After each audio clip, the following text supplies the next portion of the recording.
Welcome to Nature Walk, the podcast where we delve into the wonders of the natural world and explore the fascinating stories that surround us.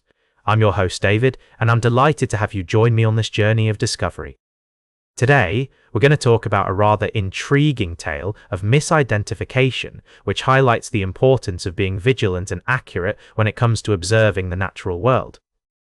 It's a story that began with a simple question from a reader in Ireland who wondered whether an insect found on a log near Kiltegan, Wicklow, was an Asian hornet or a European hornet.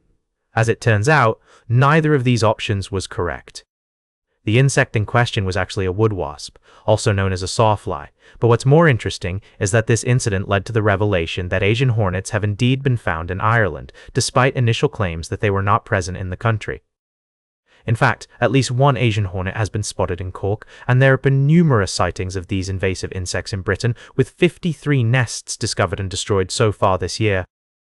This is a significant threat to biodiversity, as Asian hornets are known to prey on native insects and can cause considerable harm to ecosystems. As we explore the natural world, it's essential to be aware of the potential impacts of non-native species and to take steps to prevent their spread.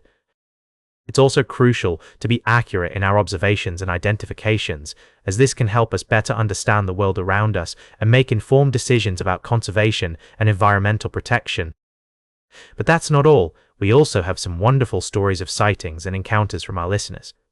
From the common blue butterfly sipping nectar from sea holly plants to the red admiral butterfly migrating from North Africa, there's no shortage of fascinating tales to share. And then there's the story of a fox spotted on the wall above Killarney Beach, seemingly unfazed by the presence of humans. Was it hunting for dinner or scavenging for leftovers?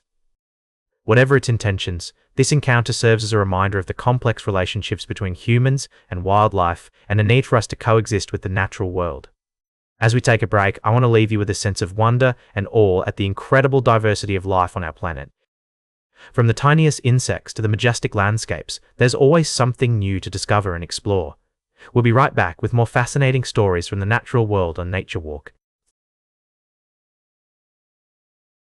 Welcome back to Nature Walk. I'm your host, David. We've been exploring the fascinating world of science and nature, and now we're going to take a journey through time to uncover the secrets of our own species. A new BBC series titled Human has been making waves in the scientific community, and today we're going to dive into its remarkable story. The series, presented by paleoanthropologist Ella Al-Shamahi, takes us on a 6 million year journey through humanity's past, exploring the emergence of our genus, Homo. The first episode poses a thought-provoking question: when exactly did our species emerge? Was it 300,000 years ago, with the appearance of facial features similar to ours, or was it earlier, with the development of more gracile and globular skulls? As we travel through time, we meet other extinct human species, each with their unique characteristics and adaptations. In episode 2, we encounter Homo floresiensis, a 1-meter-tall hominin that lived on the island of Flores in Indonesia. The discovery of these hobbits has rewritten our understanding of ancient human biology, revealing surprising insights into their use of stone tools and their physical characteristics. The series also explores the demise of Neanderthals, our most famous cousins, who were far more sophisticated than previously thought. We learn about their adaptations to colder climates, their use of iridescent feathers from birds like red kites, and the growth lines on tooth enamel that reveal their age. What's striking about this series is its simple yet powerful storytelling, which lets the ingredients speak for themselves. Ella Al-Shamahi's passion for paleoanthropology shines through as she introduces us to surprising discoveries from recent decades of research. We learn about the importance of climate, animals, and plants in shaping our species, and how we've been molded in response to these factors. The series also highlights the complex and nuanced history of human evolution, one that challenges our traditional narratives of superiority and conquest.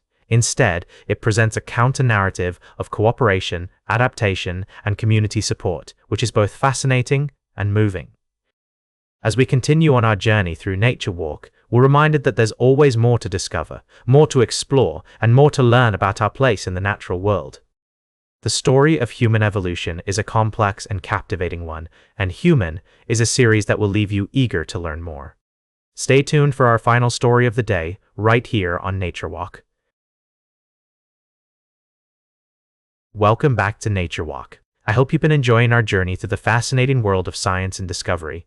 As we wrap up today's episode, I'd like to take a moment to explore an intriguing topic that combines neuroscience, behavior, and storytelling. You see, researchers have long been interested in understanding how our brains process and recall complex events, such as those found in narratives. A recent study has shed some light on this phenomenon, revealing that both neural and behavioral reinstatement play a crucial role in the retrieval of narrative events. In essence, when we encounter a story, whether through reading, listening, or watching, our brains create a unique pattern of activity associated with that narrative. This pattern is thought to be stored in memory and can be reactivated when we recall the story or encounter similar events.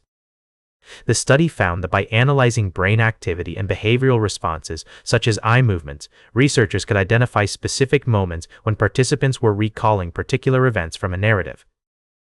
This reinstatement of neural and behavioral patterns suggests that our brains are re-experiencing the story in a way that's closely tied to the original encoding process. This research has implications for our understanding of memory, learning, and even the development of more effective therapies for conditions like Alzheimer's disease. By tapping into the complex interplay between neural and behavioral reinstatement, scientists may be able to create new strategies for improving memory recall and enhancing cognitive function. As we conclude today's Nature Walk, I encourage you to reflect on your own experiences with storytelling and memory. How do you think your brain processes and recalls the stories that shape your understanding of the world? That's all for today's Nature Walk. Remember to like, share, and subscribe, and until next time, keep exploring your natural world.